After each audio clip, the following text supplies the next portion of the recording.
성경의 사울은 참 여러 가지 각도에서 우리에게 도전을 주는 사람인데, 이 사울은 하나님의 이제 부르심을 받기 전에는 정말 자기 자아가 강한 사람이었습니다.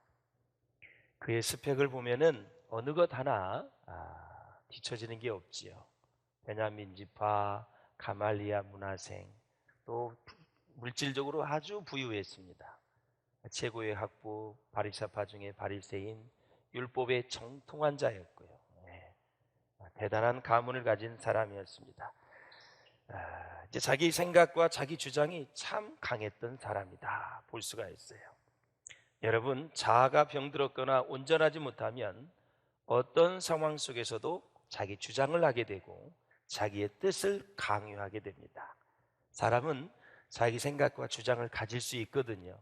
그러나 자아가 병들게 되면 계속 그걸 강요하게 되었죠. 그게 바로 사울입니다. 그는 그리스도인들을 잡아오기 위해서 여러분, 예루살렘에서 다메섹까지가 거리가 어느 정도 되는지 아세요? 240km입니다. 462, 24, 600리입니다. 굉장히 먼 거리예요. 그 먼 거리를 달려가서 예수 믿는 사람을 잡아오게 가두고 투옥을 시키고, 그리고 살인 행위까지 멈추지 않는 그런 모습이었습니다. 얼마나 여러분 이 살기가 등등했는지 이루 말할 수가 없어요. 그래서 이렇게 자기 자아가 온전하지 못하고 건강하지 못한 사람은 언제나 불필요한 일에 힘을 쓰고 관심을 갖는 그런 모습을 우리가 볼 수가 있어요. 예컨대 귀신 들린 사람을 한번 보십시오. 자기의 자아를 귀신이 주장하고 지배하고 있습니다. 그러하기 때문에 힘이 얼마나 센지 모릅니다. 힘이 세요. 귀신이 주장해. 자아가 병들었기 때문에 그렇습니다. 술 취한 사람을 보십시오. 한결같이 술의 힘으로 살아가려고 하고 술 기운이 없으면 정상적인 사고를 할 수 없는 그런 상황입니다. 고집이 세고 그리고 자아가 강하고 이 병든 사람은 여기저기 돌아다니며 네 편 내 편을 만드는데 열정적입니다. 사람은 네 편 내 편이 아니라 말씀의 대로 옳은 삶을 사는 것이 우리의 삶의 목적인 줄로 믿습니다. 어디를 가시든지 여러분 말씀대로 살아낼 수 있기를 주의 이름으로 축원을 드립니다. 잠깐 자아가 이렇게 건강하지 못하면 아주 좋지 못한 현상이 많이 일어나는데 왜 그럴까? 바로 온전하지 못하고 말씀과 성령으로 거듭나지 못한 병든 자아가 주는 힘 때문에 그렇습니다. 이 병든 자아가 생기면 아주 신속하게 부정적인 일에 가까이 갑니다. 여러분, 저건 아니야, 저건 아니야, 저건 절대 아니야. 그러나 좋은 일에 대해서는 더디 갑니다.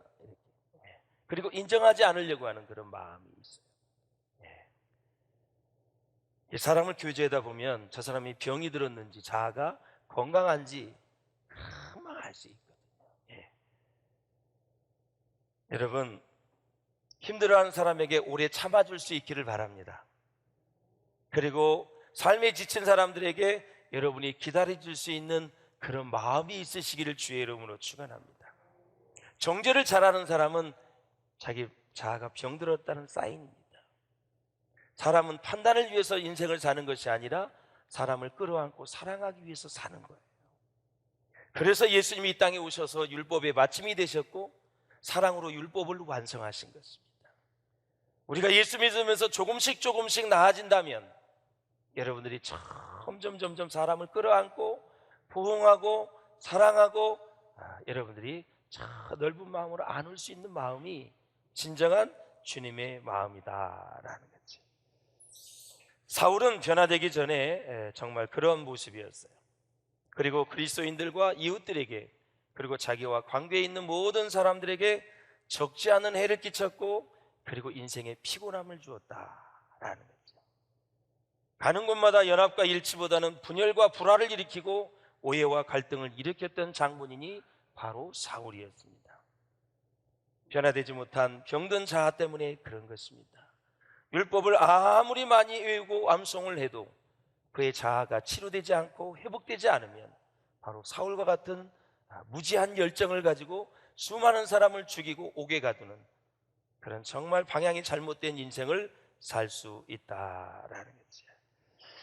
하나님은 우리 한 사람 한 사람의 인격을 존중하십니다. 그리고 우리의 가치관이 변화되어져서 하나님을 잘 섬기기를 원하십니다. 그리고 우리의 가치관의 변화가 얼마나 변화되기 어려운지를 하나님은 아시고 계십니다. 그래서 하나님은 세심한 배로 속에 성령을 통해서 계속 일하고 계시는 것입니다. 조금씩 조금씩 변화되도록. 그래서 우리가 기도에 무릎을 가지면 그 벽이 조금씩 조금씩 깨지기 시작하면서 성령의 빛과 하나님의 빛과 말씀을 받아들이면서 내 자아를 보게 되고, 그래서 조금씩 조금씩 변화되는 것이죠. 사랑하는 여러분, 그래서 기도하면 하나님이 일하시기 때문에 우리는 계속해서 변화를 추구할 수 있는 것이죠. 성화의 신비를 쓴 월터 마샬이라는 사람이 있습니다. 17세기에 아주 경건한 목사님이었습니다. 이분이 쓴 책에 보면 이런 내용이 있습니다. 이렇게 고백을 합니다. 자기의 믿음으로는 자기 죄에 대한 승리를 얻을 수가 없었다고 고백을 해요.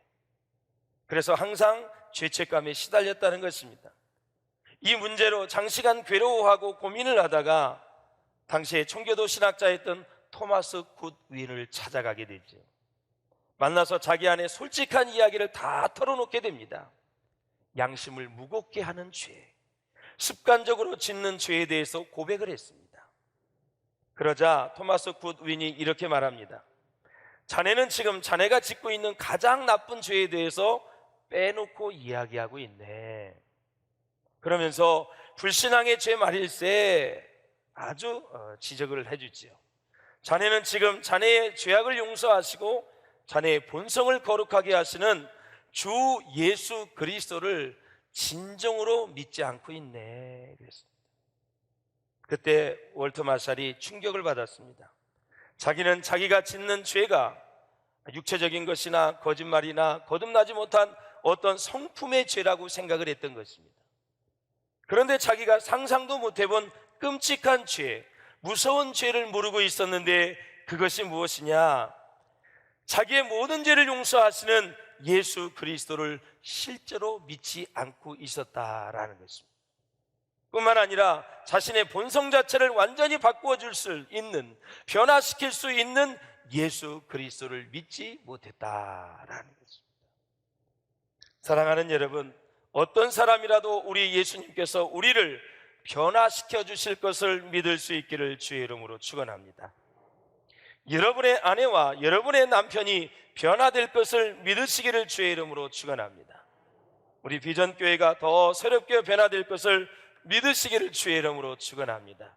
어느 날 사울은 병든 자아 가운데 열정을 가지고 다메섹에 가다가 부활하신 주님을 만나게 됩니다. 그렇게 자기가 싫어했고 증오했던 예수가 하나님의 아들이었고 그 예수가 메시아였고 그 예수가 구세주였다라는 사실을 그는 다메섹에서 깨닫습니다. 그리고 하나님의 지시에 따라 성령의 인도하심 따라 아나니아로부터 안수를 받고 그는 이 눈가리 모든 비닐이 벗겨지게 되고 세상을 보게 되고 성령 충만을 경험했습니다. 성령이 충만하겠다는 것은 예수 충만입니다. 할렐루야. 그래서 예수 충만은 은혜 충만이요 복음 충만이요, 결국 예수가 충만한 것은 그분이 하셨던 복음의 열정적인 그 모습이 나에게 있어서 내가 복음에 대한 사명감을 가지고 살아가고 있다라는.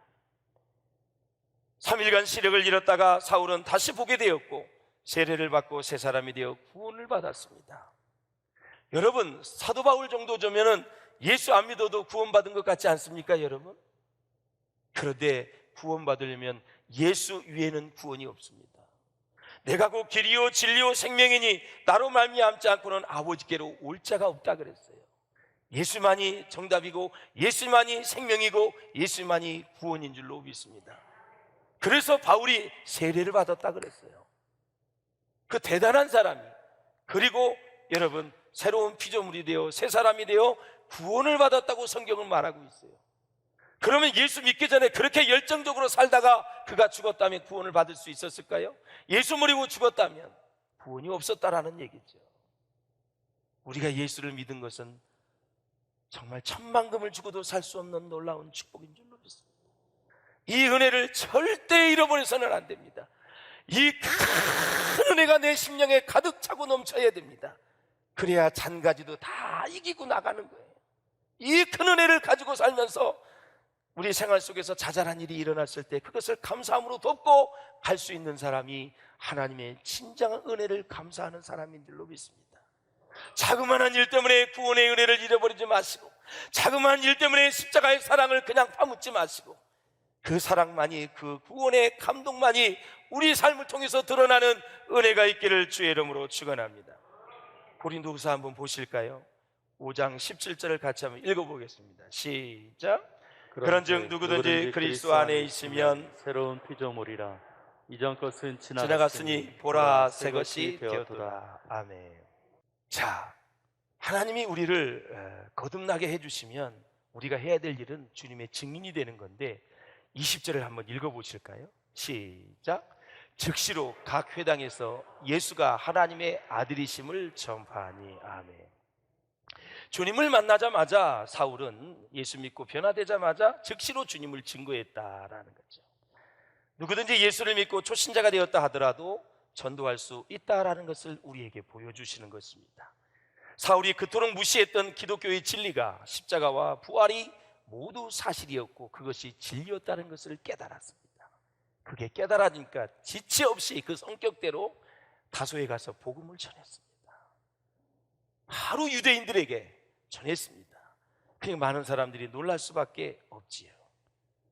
사랑하는 여러분, 예수 믿으면 누구든지 전도해야 되는데 즉시 해야 된다라는 거죠. 우리 모두가 다 다시 한번 주님 앞에서 그리스도의 증인되는 일에는 사실은 어떨 때는 힘든 것도 있어요. 어려운 일이 있어요. 박해와 핍박이 있고 또 여러 가지 어려운 점이 있지만 여전히 그 복음을 전하고 그 사람이 예수 믿고 구원받았다면 한 생명이 주님 앞에 올려지기 때문에 이거보다 귀한 일이 없다. 독일의 신학자 본헤퍼가 무슨 얘기를 했냐면 고난은 참된 제자도의 상징이다 그랬어요. 예. 우리가 복음을 전하다 고난을 만나면 큰 축복을 받은 거고 하늘의 상급이 우리 가운데 있다라는 거죠. 교회는 그래서 영혼을 구원하는 일에 최우선을 두어야 됩니다. 자, 요한복음 14장 6절을 한번 보실까요? 6절 시작.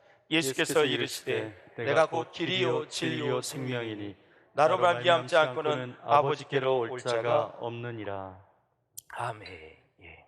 요한복음 4장에 보니까 수가성 여인을 보십시오. 어디서 예수를 만났어요? 우물가에서 만났어요.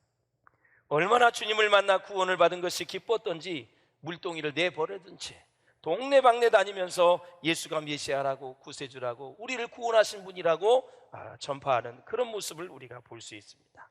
그러므로 사랑하는 여러분, 주님이 우리에게 부탁하신 하나님의 일은 미루지 말고 즉시 할 수 있기를 주의 이름으로 축원합니다. 사도 바울처럼 즉시 복음을 전한 것처럼 우리에게 맡겨진 모든 일들도 즉시로 봉사하시고 헌신하시면 하나님의 복이 우리 가운데 부어질 줄로 믿습니다. 사랑하는 여러분, 31절을 한번 읽어보도록 하겠습니다. 31절 시작. 그리하여 온 유대와 갈릴리와 사마리아 교회가 평안하여 든든히 서가고 주를 경외함과 성령의 위로로 진행하여 수가 더 많아지니라. 아멘. 교회가 평안하여 든든히 세워가는 그 배경에는 주를 경외함과 성령의 위로로 수가 더 많아지니라 그랬습니다. 오늘 이 시간 하나님께서 여러분의 마음을 위로해 줄 수 있기를 주의 이름으로 축원합니다. 어떤 형편에 있는지 모르겠지만 하나님의 위로가 필요한 사람들이 있을 것입니다. 여러분, 사람을 의지하면 사람에게 위로를 받으려고 그러고 하나님을 의지하면 하나님께 위로를 구하게 됩니다. 기왕이면 하나님께 먼저 위로를 받을 수 있기를 바랍니다. 하나님이 위로해 주시면 짱입니다. 어떤 것과도 비교할 수가 없습니다. 힘이 납니다. 삶의 목적이 생깁니다. 그리고 어둠과 절망을 박차고 일어나서 미래를 향해서 힘차게 달려갈 수가 있습니다. 그것이 바로 굉장히 중요한 거예요. 예. 그게 희망이에요. 일꾼이 일꾼을 만드는 것입니다. 사도 바울이 일꾼입니다. 바나바가 일꾼입니다. 바나바가 사울을 보니까 진짜 쓸만하거든요. 너무나 공부도 많이 했고 가말리엘 문해성인데 거기다 성령 충만 받았고 예수 충만해. 저건 제목이다. 저건 큰 그릇이다. 다 바울의 마음이 온 거예요. 성령 받은 사람이 성령 받은 사람을 볼 수 있고 능력 받은 사람이 능력 받은 사람을 볼 수 있고, 인물이 인물을 보는 거예요. 딱 보더니 쓸만한 인물이다. 그러니까 어디로 데려가요? 다 사도들에게 데려가서 소개를 시키는 거예요. 여러분들이 지금 사도가 아니라고 얘기하는 바울이 주님을 만났다. 예수님과 함께 있을 때 3년은 같이 있지 않았지만 주님을 만났다. 소개를 시켜서 사도의 반열에 끼워 넣어서 사역을 하게 하는, 이방인을 위한 큰 그릇을 택함받은 이 사울이 이 바나바를 통해서 일꾼으로 세워집니다. 만약에 바나바가 안디옥 교회 담임 목사고 이 사울은 청년이거든요. 누가 담임 목사를 30 몇 살밖에 안 된 청년을 여러분 그렇게 사도들에게 데려가서 소개를 시키고 일꾼으로 키워냅니까? 그래서 바나바가 대대로 그렇게 추앙을 받고 인정을 받는 거예요. 쓸만한 그릇을 보니까 다 사도들에게 데려가서 소개를 시키고 같이 사도의 반열에서 일하게끔 만들어주는 그러한 일꾼. 그래서 일꾼이 일꾼을 만든다라는 거죠. 우리 교회에 그러한 일들이 일어날 수 있기를 주의 이름으로 축원합니다. 제목감이 있다면 밀어주십시오. 세워주십시오. 세우는 사람이 여러분 더 크게 추앙을 받는 거예요. 칭찬하는 사람이 더 존경을 받는 거예요. 리더십의 원리를 그래서 배우셔야 돼요. 예. 내가 저 사람을 세워주면 내가 아무것도 아닌 것 같지요? 절대 그렇지 않아요. 절대 그렇지 않아요. 사람을 세울 수 있는 사람이 우리 교회에 많이 일어날 수 있기를 축원합니다. 그냥 뭐만 하나 그냥 물고 떨어지고 막 그냥 사자가 배고플 때 먹는 거지, 사람이 물으면 안 돼. 사람은 세워야 되는 거지. 할렐루야. 그래서 이제 그 사람이 그릇을 보는 거야. 아, 그렇지, 저 정도구나. 자, 누가복음 11장 17절을 한번 보세요. 누가복음 11장 17절 시작. 스스로 분쟁하는 나라마다 황폐해지며 스스로 분쟁하는 집은 무너지느니라. 예, 어느 건물이든 기초가 튼튼해야 돼. 세워진 건물이 안전하게 되려면 기초가 튼튼해야 돼. 그 교회의 기초가 누구냐? 터가 누구냐? 예수 그리스도라라는 거죠. 고린도전서 3장 11절을 한번 보십시오. 시작. 이 닦아둔 것 외에 능히 다른 터를 닦아둘 자가 없으니 이 터는 곧 예수 그리스도라. 아멘. 예수 그리스도의 든든한 터 위에 믿음과 말씀이 충만해서 흔들림 없이 교회가 세워져야 된다라는 거죠. 이렇게 되면 바람이 불어와도 창수가 나도 무너지지 않는다라는 거죠. 자, 22절을 한번 같이 읽어보겠습니다. 22절 시작. 사울은 힘을 더어도 예수를 그리스도라 칭언하여 다메섹에 사는 유대인들을 당혹하게 하니라. 아멘. 이 사람이 얼마나 배짱이 좋으냐면 유대인들이 얘기하면 자기를 죽이거든요. 근데 먼저 유대인에게 가요. 자기 동족을 먼저 구원시켜야 된다는 거죠. 그러니까 구원의 확신해. 예수가 메시아라는 게 확신이 오니까 잘못된 길을 가고 있는 자기 동족을 향해서 먼저 복음을 전하는 거예요. 그러니까 유대인들이 40명의 조가 돼가지고 사울 잡히기만 해봐라, 그 조가 생겼잖아요. 그 정도로 사울이 힘들었는데도 불구하고 가는 곳마다 유대인의 회당에 가서 먼저 복음을 전하는 모습을 볼 수가 있어요. 옛말에 찌르는 소가 더 많은 일을 한다는 얘기가 있어요. 사람도 그렇습니다. 사람이 기질과 성질이 좀 급하지만 성질값을 하거든요. 베드로가 얼마나 다혈질입니까? 수많은 실수와 아픔이 있었지만 결국 하나님 예수님이 세워주셔서 로마에 가서 거꾸로 십자가를 지고 순교를 했습니다. 사울도 역시 마찬가지입니다. 열정과 열심이 있는 사람입니다. 예수 믿고 회심하니 그리스도를 위해 목숨을 내놓고 말씀을 전하는 그런 모습을 우리가 봐요. 그래서 사울이 힘을 더 얻어 그랬습니다. 핍박이 심해질수록, 박해가 가해질수록 그것을 견딜 수 있도록 하나님이 더 힘을 불어넣어주고 믿음을 불어넣어주고 그리고 그에게 담대함을 주는 것입니다. 그러니까 그 강도에 따라서 핍박이 순교 직전까지 가니까 하나님이 능력을 그렇게 부으시는 거예요. 그러니까 복음을 전하다가 핍박이 강하다는 것은 그만큼 그것을 이길 수 있는 능력을 하나님이 주신다 이거예요. 그뿐만 아니라 우리 인생에 어려움이 오잖아요. 시험이 오잖아요. 그것이 크다는 것은 그 동시에 하나님이 그것을 이길 수 있는 능력을 너에게 주시겠다라는 사실이에요. 그 하나님을 신뢰하면 그 능력을 받아서 그걸 이기고 가는 거예요. 그 원리가 그래요. 우리는 하나님을 이길 수가 없습니다. 하나님을 당해내지 못합니다. 하나님이 함께하는 사람을 이길 수가 없습니다. 그러므로 사울처럼 날마다 말씀으로 무장하고 기도로 깨어 있으시기를 주의 이름으로 축원을 드립니다. 두려워 말라, 놀라지 말라, 내가 너와 함께하리라 말씀하셨습니다. 그래서 믿음의 사람은 강하고 담대해야 됩니다. 이사야 40장 31절이 우리에게 힘이 됩니다. 시작. 오직 여호와를 앙망하는 자는 새 힘을 얻으리니 독수리가 날개치며 올라간 것 같을 것이요 다른 물체라 해도 곤비하지 아니하겠고 걸어가도 피곤하지 아니하리로다. 아멘. 얼마나 힘이 됩니까 여러분?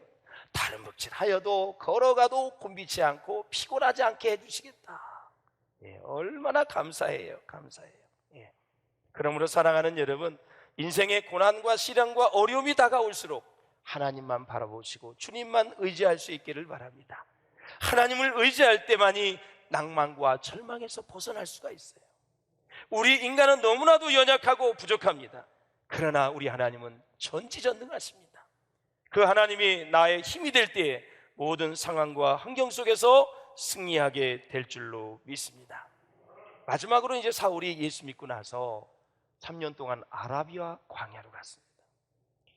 그래서 이 3년의 기간을 어느 신학자는 초대교회의 신학교다, 기도의 골방도 찾아가서 기도하고 구약과 신약이 어떻게 연결되었는지, 구약에서 말하는 메시아가 왜 예수인지 그것을 공부하러 가고, 경건의 훈련을 통해서 3년 동안 아라비아 광야에서 훈련을 받지요. 예수님의 제자들도 3년 동안 훈련을 받았고 모세는 40년 동안 훈련을 받았습니다.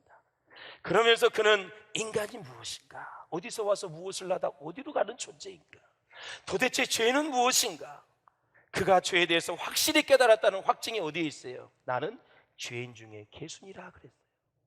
정말 자기가 얼마나 흉악한 죄인인가를 깨달았기 때문에 그는 그 능력을 받아서 그 역사를 이룬 거예요.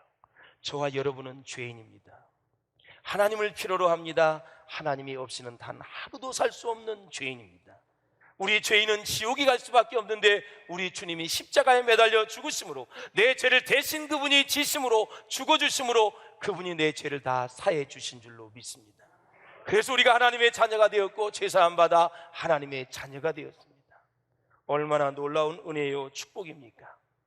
그래서 이 사울은 사람의 이성이 뭐고 감성이 뭐고 의지가 뭔지, 왜 죄인인지 이런 것을 다 깨달으면서 주옥 같은 로마서를 보십시오. 여러분, 빌립보서, 에베소서, 골로새서 다 보십시오. 갈라디아서, 고린도전후서를 보십시오. 얼마나 깊이 있게 주님을 만났는지를 우리가 알 수 있어요. 사회생활을 다양하게 했기 때문에 하나님을 깊이 만나니까, 말씀이 깨달아지니까 이것을 전체에 적용한 것이 여러분 바울 서신 13권 아닙니까? 여러분, 주님을 깊이 만날 수 있기를 주의 이름으로 축원합니다. 수박 겉핥기의 신앙이 되지 마시고 정말 예수가 나의 죄를 위해서 죽으신 메시아요 하나님이요 구세주라는 것을 믿고 구원받았음을 감사하시고, 내가 하나님의 자녀 되어 성령 받았음을 감사하시고, 때마다 일마다 도우시는 주의 은혜로 여기까지 왔다라는 사실을 잊지 마시고 하나님께 영광을 돌릴 수 있기를 주의 이름으로 축원을 드립니다.